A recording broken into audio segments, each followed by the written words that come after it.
दिया और बाद में कई सारे लोगों को घर दिया। अब तक मोदी जी 3 करोड़ गरीबों को घर दे चुके हैं। तीसरी बार प्रधानमंत्री बना दो और 3 करोड़ लोगों को घर देने का काम नरेंद्र मोदी जी करने वाले हैं। भाई और बहनों, मैं यहां आया हूं तब स्वर्गीय महादीपक सिंह साक्य को भी याद करना चाहता हूं। महादीपक सिंह जी यहां से 6 बार सांसद रहे, जिन्होंने एटा की सेवा करी और आज उनके आशीर्वाद से ही भाजपा यहां तक पहुंची है।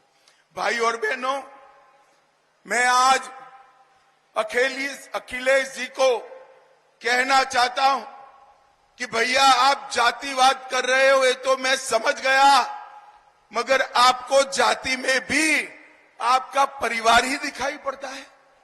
भाइयों बहनों, खुद अखिलेश कन्नौज से लड़ रहे हैं, मैनपुरी से डिंपल यादव उनकी धर्मपत्नी लड़ रही है, फिरोजाबाद से अक्षय यादव उनके भतीजे लड़ रहे हैं, बदायूं से आदित्य यादव परिवार से लड़ रहे हैं, आजमगढ़ में धर्मेंद्र यादव लड़ रहे हैं।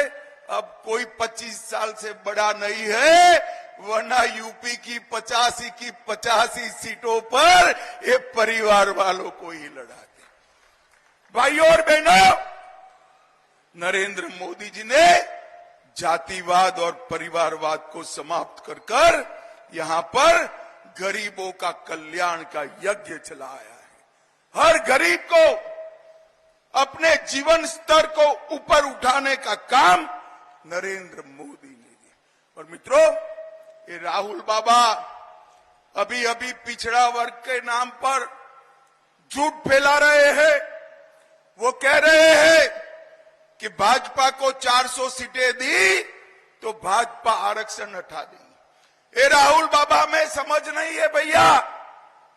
आरक्षण हटाने के लिए पूर्ण बहुमत 2 टर्म से भाजपा के पास है, नरेंद्र मोदी के पास है, परंतु नरेंद्र मोदी जो है वो आरक्षण के समर्थक है। मैं आज मोदी गारंटी कहकर जाता हूं, SC, ST और पिछड़ा वर्ग का आरक्षण ना भाजपा हटाएगी, ना किसी को हटाने देगी। ये मोदी का गारंटी। भाई और बहनों, कर्नाटक में कांग्रेस की सरकार आई, 5% आरक्षण मुसलमानों को दिया। हैदराबाद में कांग्रेस की सरकार थी, 5% आरक्षण मुसलमानों को दिया। किसका कटा? जरा जोर से बोलो, किसका कटा? ओबीसी का कटा, पिछड़े वर्ग का कटा। राहुल बाबा झूठ मत बोलो। पिछड़े वर्ग के आरक्षण को कम करने का काम अगर किसी ने किया है तो ये कांग्रेस पार्टी ने किया है। एटा कासगंज वालों, इन लोगों ने झूठ की फैक्ट्री खोलकर रखी है। उनका जब यहां पर सरकार था, अखिलेश बाबू याद करो, आपकी सरकार थी, पलायन पश्चिमी यूपी से होता था, गुंडे लोगों को त्रस्त करते थे। भाइयों बहनों, आपने भाजपा सरकार 17 में बना दी। योगी आदित्यनाथ के शासन में लोग पलायन नहीं कर रहे हैं, गुंडे पलायन कर रहे हैं, गुंडे पलायन कर रहे हैं। भाई और बहनों, Purvanchal expressway, Bundelkhand expressway, Gorakhpur link expressway, Ballia expressway, Ganga expressway, ये सारे एक्सप्रेसवे बनाकर मोदी जी ने यूपी में रोडों का जाला बनाया।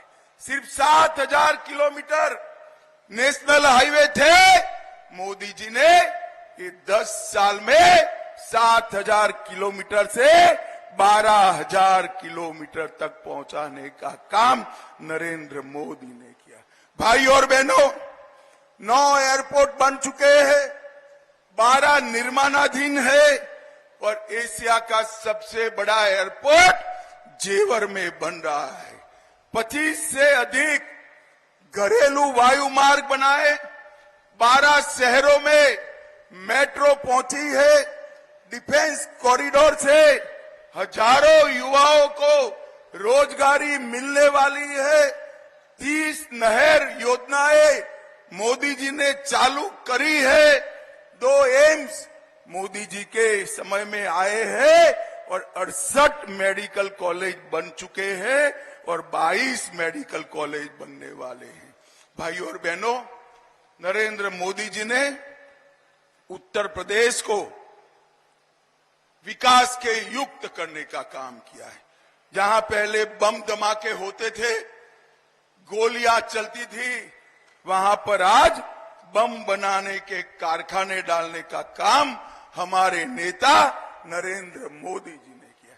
और भाइयों बहनों, मैं राजू भैया के लिए भी कहना चाहता हूं, एटा के विकास के लिए 10 साल में राजू भैया ने कोई कसर नहीं की। अलीगढ़ से कानपुर 305 किलोमीटर का 4वे लोन, भारत माला योजना, एटा कासगंज 4 लेन सड़क, अलीपुर बरवाड़ा से सहसवान तक गंगा पुल का निर्माण, 410 करोड़ की रेलवे लाइन, 25,000 क्विंटल मिलेट्स केवल और केवल कासगंज से विदेश गए हैं। एटा में मेडिकल कॉलेज, कासगंज में भी मेडिकल कॉलेज सैंक्शन हो गया है। थारा चित्रा में पॉलिटेक्निक कॉलेज, 20,000 ग्रामीण आवास, उज्ज्वला योजना के 1,63,000 लाभार्थी, जवाहर तापीय परियोजना, 1320 मेगावाट का बिजली का कारखाना, 2,57,000 गरीबों के घर में नल से जल और 2,70,000 शौचालय का निर्माण। राजू भैया कम बोलने वाले हैं पर ज्यादा काम करने वाले हैं। एक बार जोर से ताली बजा दो राजू भैया के लिए भाई। और मैं आज एटा कासगंज वालों को कहकर जाता हूं, ये राजू भैया को सांसद बना दो, उनको बड़ा आदमी बनाने का काम भारतीय जनता पार्टी करेगी। भाई और बहनों, मैं आज 2 चरण का चुनाव होने के बाद यहां आया हूं। मैं 2 चरण का परिणाम बता दूं। जानना है एटा वालों, 2 चरण में क्या हुआ है? जानना है? अरे जोर से बोलो, जानना है? कहीं बताना मत तो बताऊं जोर से। 2 चरण में मोदी जी ने सेंचुरी से ज्यादा सीटें जीतने का काम कर दिया है। और एक घमंडिया गठबंधन साफ हो गया है। अखिलेश बाबू, ये 2 शहजादों है, राहुल और अखिलेश इकट्ठा आए हैं, अब तक तो उनका खाता भी नहीं खुला है, शायद तीसरे चरण में भी नहीं खुलेगा। मैं आपको कहने आया हूं भाई और बहनों, हमारे राजू भैया को प्रचंड बहुमत से जिताना है। राजू भैया के नाम के सामने कमल का निशान है। आप कमल के निशान पर बटन दबाकर जो एक वोट राजू भैया को दोगे, वो हर वोट नरेंद्र मोदी जी को प्रधानमंत्री बनाने के काम में आने वाला है।